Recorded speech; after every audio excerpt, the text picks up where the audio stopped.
تشریف لائے ہیں اور ہم 30-35 سال بعد اکٹھے ہوئے ہیں. ویسے تو ملتے رہتے ہیں چونکہ ارشد رؤف صاحب ایڈوکیٹ ہیں, گجرانوالہ ہوتے ہیں. شاہد چودھری صاحب پچھلے کوئی 35 ایئر سے امریکہ میں ہیں, بچے امریکہ میں ہیں, اب آئے ہیں ہمیں ملنے کے لیے. ساتھ سیٹھ عبداللہ ہیں. یہ جب ہم چھوٹے تھے تو ہماری یہ ایٹمی قوت تھے. مارک 2 گاڑی بہت مشہور تھی, ان کے پاس ہوتی تھی. جو ان کے والد صاحب اور دادا, میرے والد صاحب اور دادا پردادا اکٹھے تھے. یہی ارشد رؤف صاحب کے ساتھ ہے کہ یہ ہماری کوئی چوتھی نسل ہے جو دوستوں کی نسل ہے. اب آگے اللہ تعالیٰ سب کے بچوں کو سلامتی دے.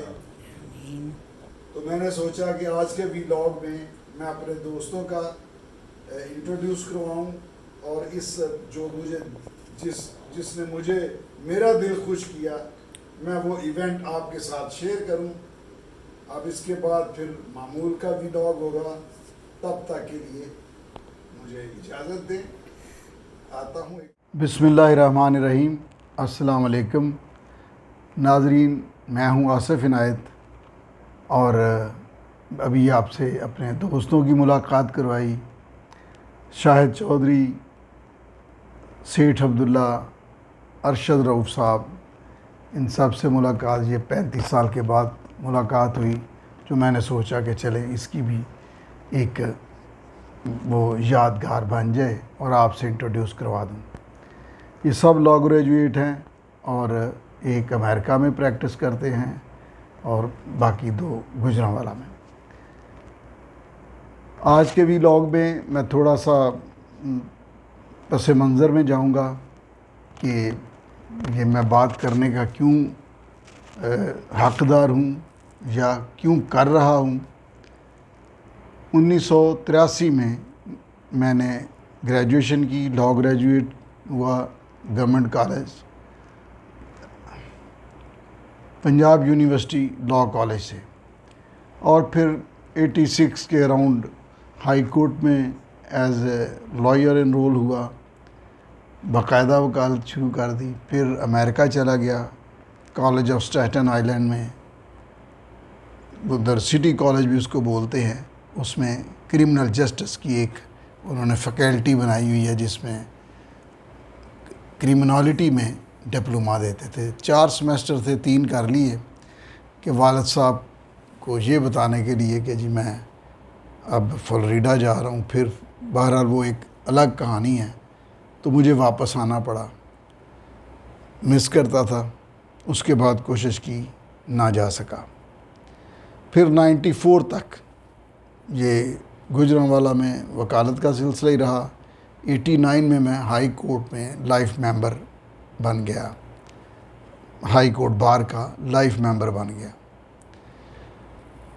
یہ ساری بیک گراؤنڈ اس لیے دی کہ اس کے ساتھ ساتھ جب وکالت شروع کی تھی تو میں ینگ لائرز آرگنائزیشن گجرانوالہ کا بار میں پریزیڈنٹ رہا 2 سال سے زیادہ. اس میں میرے لا کالج میں میرے ساتھ جو لوگ ہم بینچ آپ یوں کہہ لیں کہ کلاس فیلو نہیں, دوست تھے, بینچ فیلو تھے. عرفان قادر, علی اکبر قریشی, شاہد مبین, یہ بعد میں مسٹر جسٹس علی اکبر قریشی ہوئے, مسٹر جسٹس شاہد مبین ہوئے, اٹارنی جنرل عرفان قادر ہوئے, اور بہت سے لوگوں نے جو لا کالج میں ساتھ تھے انہوں نے بیوروکریسی میں اور وکالت میں, عدالت میں اپنے خدمات انجام دیں.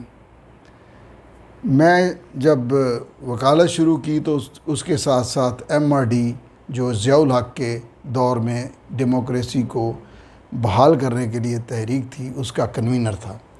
مرکز میں پرویز صالح صاحب تھے, کنوینر تھے, وہ ٹرن وائز کنوینرشپ آتی تھی.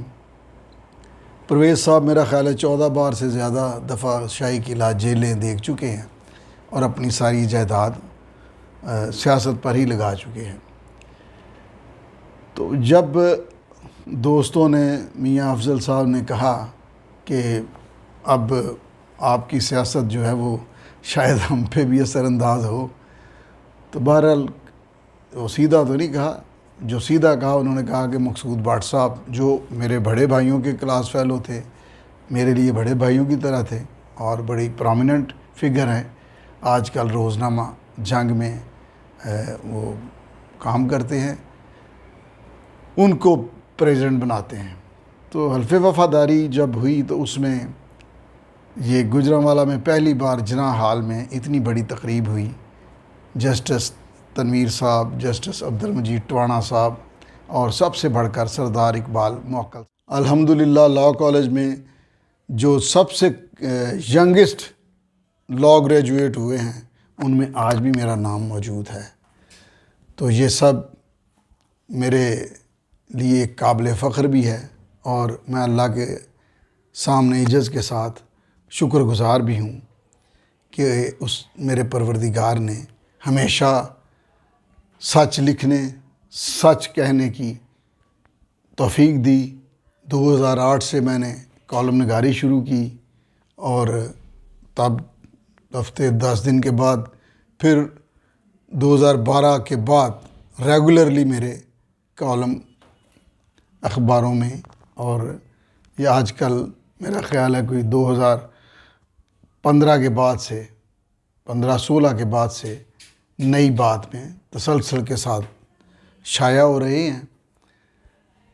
تو وہی لکھا ہے جو ٹھیک لگا ہے، وہی بولا ہے جو ٹھیک لگا ہے، اور قلم اور کلام یہ اللہ کی توفیق ہے اور قرآن عظیم میں اس کا ذکر ہے، لہٰذا حق کے لیے کلام ہونا چاہیے، حق کے لیے قلم چلنا چاہیے۔ یہ جتنے کلاس فیلو اور دیگر لوگ میرے ساتھ تھے آج بھی میرے احباب میں، یا اقبال موکل لاء کالج کے پرنسپل تھے، تو جو ادھر طارق اقبال رانا ہمارے جنرل سیکرٹری تھے اس کے ینگ لائرز آرگنائزیشن کے، انہوں نے مجھے اچانک سٹیج پر بلا لیا کہ جی آئیں اور آ کر اپنے خیالات کا اظہار کریں۔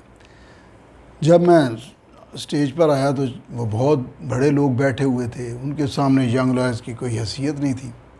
خیر میں نے دیکھا کہ یہ بات سن نہیں رہے، تو میں نے پھر یہ کہا کہ آج بھی سب دوستوں کو یاد ہے، طارق اقبال رانا تو اکثر یاد کراتے ہیں اور دیگر دوست بھی، کہ ہمارے اعمال ایسے ہو چکے ہیں، ہماری غیر موجودگی میں ہمارا ذکر کرنے والا غیبت کے گناہ کا مرتکب ہوتا۔ لاء پڑھایا، ایجوکیشن دی، یہ سمجھتے ہوئے کہ عملی زندگی میں کام آئے گا، لیکن آج آپ ہمارے تدریسی جو جہاں سے تعلیم ہم نے حاصل کی وہاں کے بڑے ہیں اور استاد والد کا درجہ رکھتا ہے، تو آج میری آپ سے درخواست ہے کہ یہاں پر ایک تو ریڈر کا پل صراط ہم سے عبور نہیں ہوتا، اور دوسرا آپ نے ہمیں آداب عدالت سکھائے،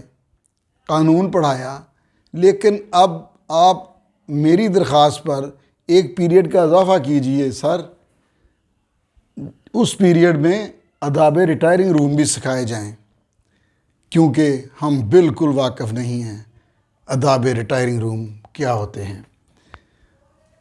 تو اس بات پر وہ متوجہ بھی ہوئے اور سب لوگوں نے ایک قسم کی حیرت کا اظہار کیا کہ یہ یکدم میں نے کیا کہہ دیا، اور یہ حقیقت تھی۔ تب تو ریٹائرنگ روم ہوا کرتے تھے، آج کل ڈیجیٹل دور ہے، میسیجنگ ہے، پتہ نہیں کتنی قسمیں ہیں انسانوں سے رابطہ کرنے کے۔ تو بہرحال ایک یہ بات جب کی تو پھر محفل کا رنگ بدل گیا، اور اگر عدالت کی بات کریں تو توہین عدالت ہوتی ہے۔ اس پر وہ سبھی متوجہ بھی ہوئے، اور وہ بہرحال مجھ سے پہلے سینئر سول جج کہہ رہے تھے کہ جی اصل بات تو پیسہ ہے، تو ہم ان کو اہل کمیشن مقرر کیا کریں گے۔ میں نے کہا کہ نہیں، ہم وائٹ کالر شعبے میں کام کرتے ہیں، پیسے کی بات نہیں، عزت کی بات ہے، اور حضرت جعفر طیار کی سنت جو نجاشی کے دربار میں انہوں نے مسلمانوں کی وکالت کی تھی، اس کو ہم اپنے طور پہ اپنائے ہوئے ہیں. اس میں رزق روٹی بھی چلتا ہے. تو ناظرین، ان شارٹ یہ کہ ایک میرا بیک گراؤنڈ ایسا رہا ہے وکالت کے حوالے سے، سیاست کے حوالے سے، کہ اس میں جو محسوس کیا وہ کہہ دیا. تو آتے ہیں آج کے ٹاپک کی طرف. اس میں یہ ہے آج جو موضوع ہے کہ پاکستان کی گورنمنٹ، یہ جو سابقہ گورنمنٹ گزری ہے، اس سے پہلے گورنمنٹ جو تھی، اس سے پہلے جو تھی، یہ تقریباً دنیا کی دی ہوئی قرضہ اور امداد کے ساتھ ہماری اکانومی چلتی ہے. جبکہ جو ملک کے اندر مالیاتی امور ہیں، ان سے وابستہ جو مقدمات ہیں، ان کی جو اماؤنٹ، ان کی جو آپ کہہ لیں کہ جتنی رقم ادھر انوالو ہے وہ 4 ٹریلین کے قریب ہے.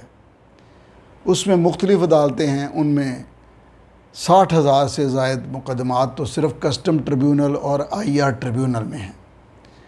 اب کسٹم ٹریبیونل یہ 1995 میں انٹروڈیوس کیے گئے تھے، انسرٹ کیے گئے تھے کسٹم ایکٹ میں.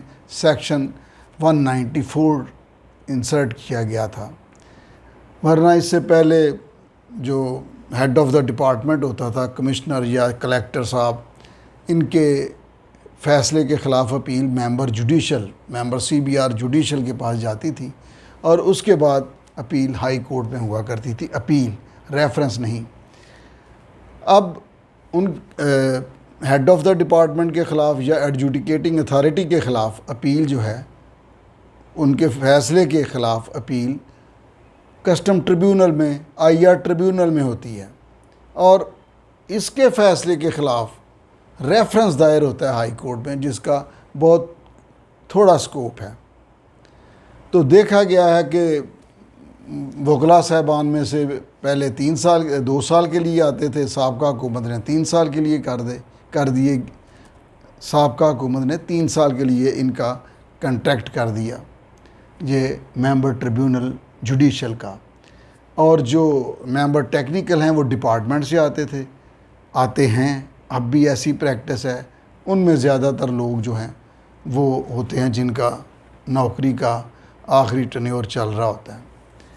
اگر تو سلسلہ ٹھیک ہو تو پھر تو ٹھیک ہے، ورنہ وہ زیادہ ڈینجرس ہوتا ہے اس کے لیے. اب چونکہ 2 یا 3 سال کے لیے نامینیشن ہوتی ہے، اس میں ایک تو جو ابھی بہت سارے واقعات دیکھنے میں آئے ہیں.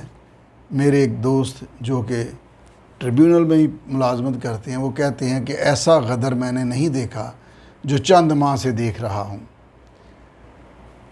میں نے کہا اچھا چلیں. تو اس حوالے سے جو لوگ آتے ہیں، ان کا بعض کا، ہر ایک کا نہیں، بعض لوگ ایسے ہوتے ہیں جو محکمانہ کیسز کو اور ٹریبیونل کو اور قومی خزانے کو اس طرح ٹریٹ کرتے ہیں جیسے تاتاری بغداد میں گھسے ہوئے ہیں. بس اتنا سمجھنے کے لیے کافی ہے. تو جو بعض ہیں یا چند ایک ہیں، ان کی وجہ سے قومی خزانے کو جو نقصان ہوتا ہے، اس کا ازالہ پھر ممکن نہیں ہوتا. اس میں جو میں سمجھتا ہوں تجویز ہے، یہ خالی بات کر دینا کہ جی یہ فلاں یہ ہو رہا ہے، ادھر یہ ہو رہا ہے. یہ 4 ٹریلین کے قریب جو پاکستان کے خزانے کے پیسے ہیں، ان کے لیے کوئی لمٹ مقرر ہونی چاہیے کہ فلاں کورٹ اتنی دیر میں فیصلہ سنا دے. اور پھر خصوصاً جو فیصلے محکمے کے خلاف آتے ہیں، ان کو مانیٹر کرنا چاہیے. دیکھا گیا ہے کہ 90% جو مقدمات محکمے بناتے ہیں وہ جینون بیسس پہ ہوتے ہیں، وہ ٹھیک بنیادوں پر ہوتے ہیں. اور ان میں سے پھر یعنی اگر وہ 100% کر لیں تو 90% محکمہ لوز کر جاتا ہے اس کی پروسیڈنگ میں، پروسیکیوشن میں، اس کو بیک اپ میں وہ پراپر طریقے سے نہیں ہو پاتی، اور یہ بہت بڑی ٹریجڈی ہے۔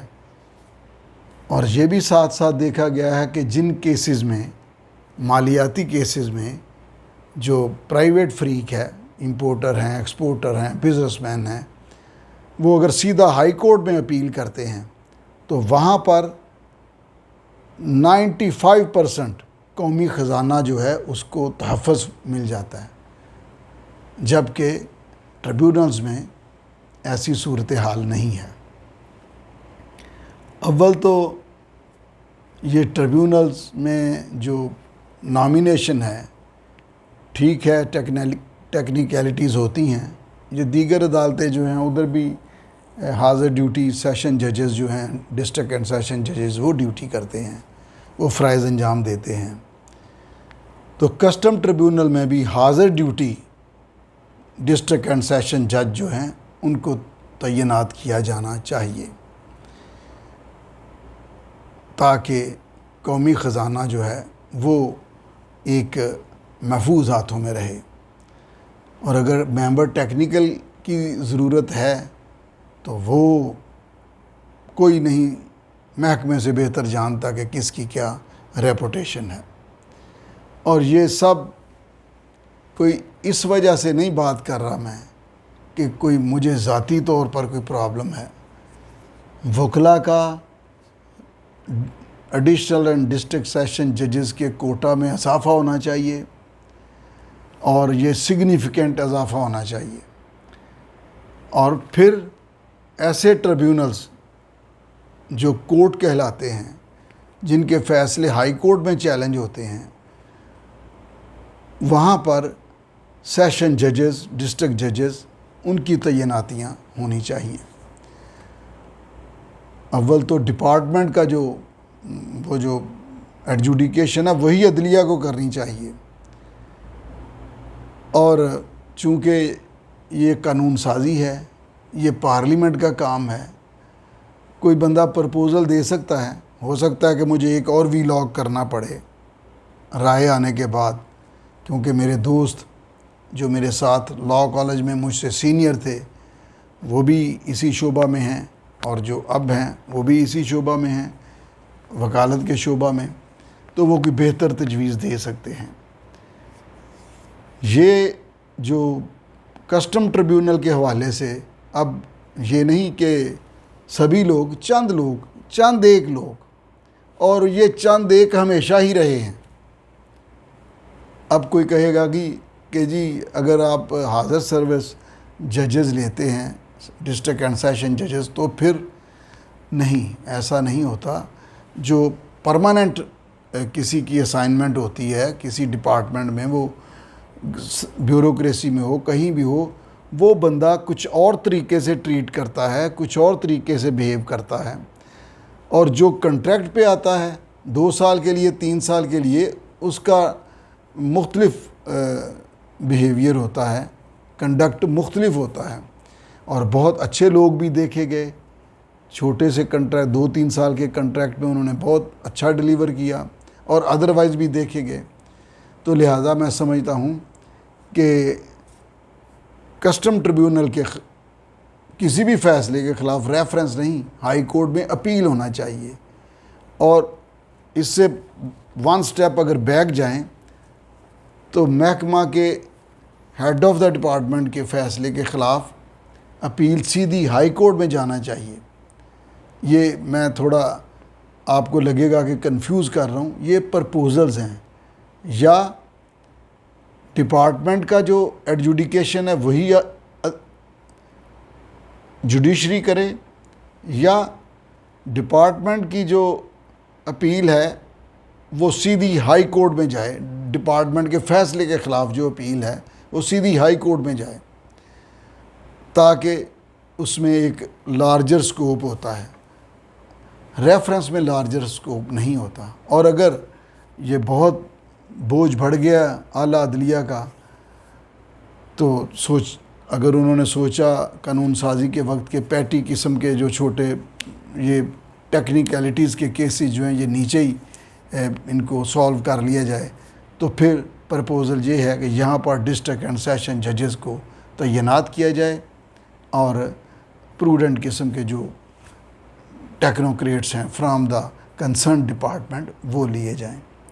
اس کے علاوہ ناظرین میں سمجھتا ہوں کہ اگر جو موجودہ سیٹ اپ ہے اس میں جو چیئرمین ہیں، چیئرمین کے حوالے سے ضروری نہیں کہ کوئی ضروری ہے کہ جی کوئی سرونگ جوڈیشری ممبر ہونا چاہیے۔ موجودہ چیئرمین میرا ان کا نام شاید محمد عارف خان صاحب ہے، بہت شریف آدمی ہیں، بہت شریف آدمی ہیں، لیکن بینچز جو ہیں ان کی تعداد بہت کم ہے، جبکہ 4 ٹریلین روپیہ جو ہے اور یہ بڑھتے جا رہے ہیں، کیسز روز بروز بڑھتے جا رہے ہیں۔ ان کے حل کے لیے ایک تو سپیڈی ٹرائل جوڈیشری سے لوگ لینے چاہیے اور اس کے لیے باقاعدہ قانون سازی ہونی چاہیے۔ میں آج کے لیے آپ کی خدمت میں اتنا ہی عرض کرتا ہوں، پھر اگر کوئی ضرورت ہوئی تو اگلے ویلاگ میں بات کی جائے گی۔ تب تک کے لیے اجازت دیں، شکریہ، اللہ حافظ۔